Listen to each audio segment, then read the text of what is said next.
ને સાહેબ, આપણી ચિંતા ને પીડા ત્યાં જ છે ને કે ભાઈ આ બધું કરો ને, કોણ ના પાડે છે? તિલક કરો, માળા કરો, તમે પૂજા પાઠ કરો, તમે જેને માનતા હોય એને તમે એના પ્રત્યે શ્રદ્ધા ધરાવો. આ બધું કઈ આમાં કશું કઈ કોઈ ના પાડતું જ નથી ને.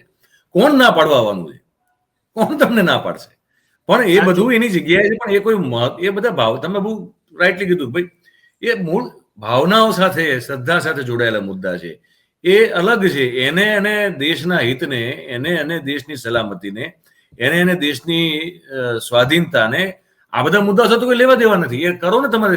એમાં આટલા બધા ઢોલ પીટીને આટલું બધું ફોકસ ત્યાં ડાયવર્ટ કરાવીને આ બધા મુદ્દાઓ પરથી ધ્યાન કેમ તમે દૂર કરાવરાવો છો? સવાલ એ થાય છે. આજે આ મુદ્દા પર વાત થવી જોઈએ, બોલવું જોઈએ, કમ્પલ્સન થવું જોઈએ, પણ નથી કોઈ બોલતું. ચિંતાનો વિષય છે. આજે તો આપણે તો જે હકીકતો છે તે દર્શક મિત્રો સામે મૂકી છે. અમેરિકન કોંગ્રેસમાં જે અહેવાલ મુકાયો, 850 નો અહેવાલ છે, એમાં પાન નંબર 108 ને 109 પરથી અમે આ કોટેશન મયુરભાઈએ જે વાંચ્યા તે લીધા છે. અને ગંભીર છે.